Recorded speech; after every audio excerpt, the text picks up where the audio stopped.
Good morning students. Today we are going to study sentences in English grammar. Sentence. Somebody may ask you what is a sentence. A sentence is a group of words that express a complete thought. For example, Tom is going to play. Tom कहाँ जा रहा है? खेलने जा रहा है. ये आपको पूरा मीनिंग देता है, इसलिए इस एग्जाम्पल को हम बोल सकते हैं कि ये एक सेंटेंस है. However, there are certain points to remember. Let's go through them. The words in a sentence are placed in a proper order to make complete sense. मतलब हम जो वर्ड्स यूज़ करते हैं वो एक प्रॉपर ऑर्डर में होना चाहिए, एक प्रॉपर सीक्वेंस में होना चाहिए, जिससे कि हमको एक कंप्लीट सेंस मिले. दूसरा, a sentence always begins with a capital letter. Sentence हमेशा कैपिटल लेटर से स्टार्ट होता है. Third, a sentence always ends either with a full stop or a question mark or with an exclamation sign. एक sentence जो होता है वो capital letter से स्टार्ट होकर या तो एक फुल स्टॉप पर एंड होता है, या फिर एक क्वेश्चन मार्क के ऊपर एंड होता है, या फिर उसके एंड में एक एक्सक्लेमेशन साइन होता है. Look at the sentences given below and say whether they make complete sense और not. First one, milk gives us cow the. क्या ये हमें एक सेंटेंस का पूरा मीनिंग निकल रहा है? नहीं. For is good milk health, इसका भी कोई मीनिंग नहीं निकल रहा. इन द मॉर्निंग क्या? The sentence is incomplete. तो ये तीनों ही सेंटेंसेस हमें एक कंप्लीट सेंस नहीं दे रहे हैं. These are not sentences because they are not making complete sense. Fragment. What is a fragment? A fragment is a group of words that does not express a complete thought. हमने पहले वाले उसमें देखा कि तीनों में in the morning, milk gives us cow the, इसका कोई मीनिंग नहीं निकलता. इसको हम इनकम्प्लीट सेंटेंस भी बोल सकते हैं या फिर इसे सेंटेंस फ्रेगमेंट भी बोल सकते हैं, क्योंकि ये हमें एक कंप्लीट मीनिंग नहीं देता. For example, around the corner. Around the corner क्या है? अराउंड द कॉर्नर वो हमें कंप्लीट मीनिंग नहीं मिल रहा, इसलिए हम इसे बोलेंगे इनकम्प्लीट सेंटेंस या फिर fragment. A fragment is also known as an incomplete sentence. Exercise 1 given below are some sentences. Write S if they make complete sense and if they don't. Let us see some examples. Mrs. Patel is a good teacher, gives you a complete sense, so you will write S.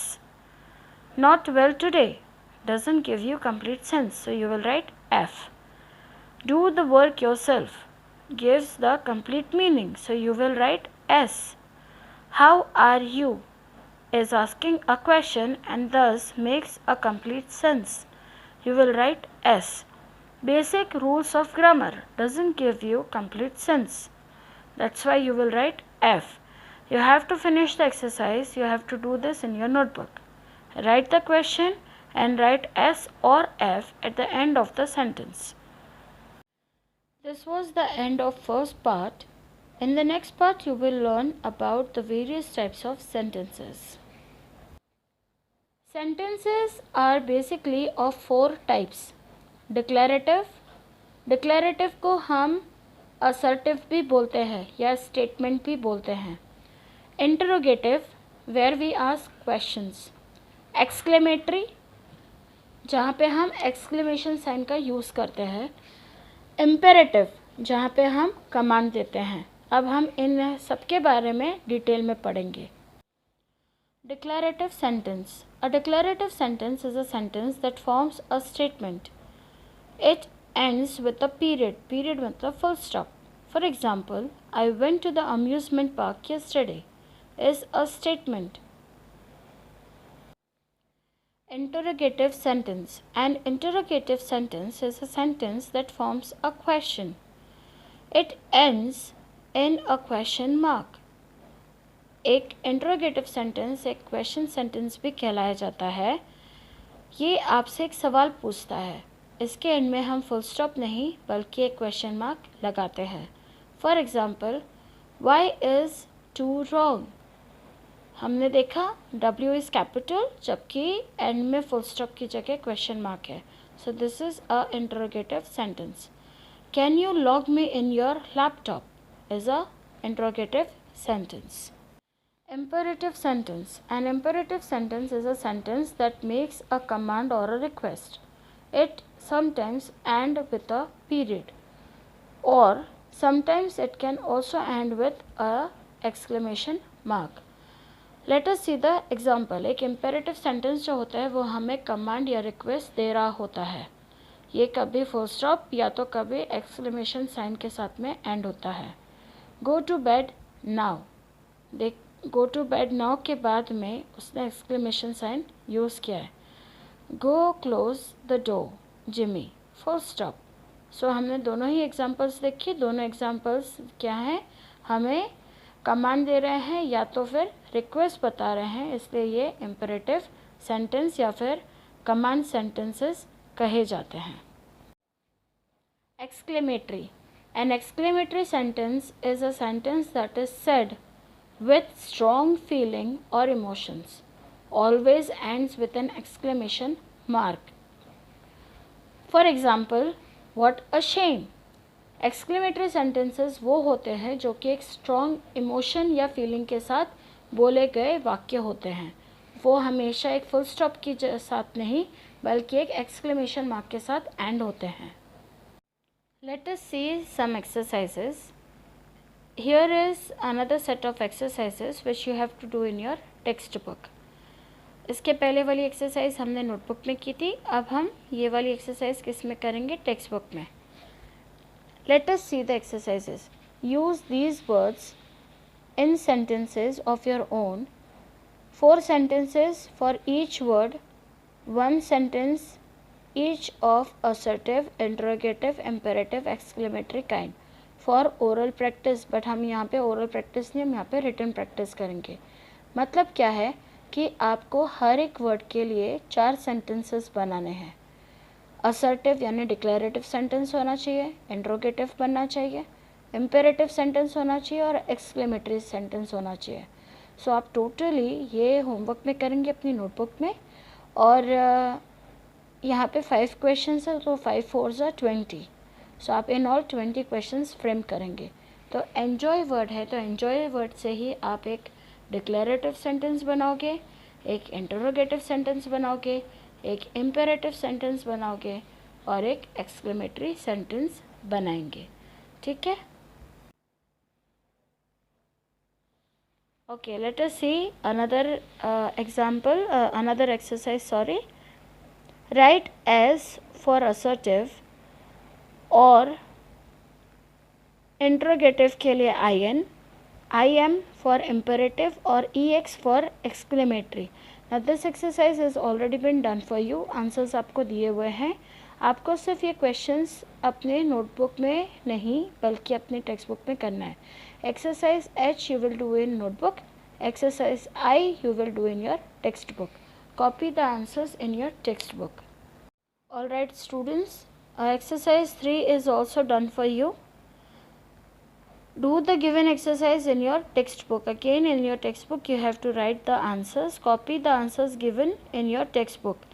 Here you have to rearrange the group of words to form complete sentence.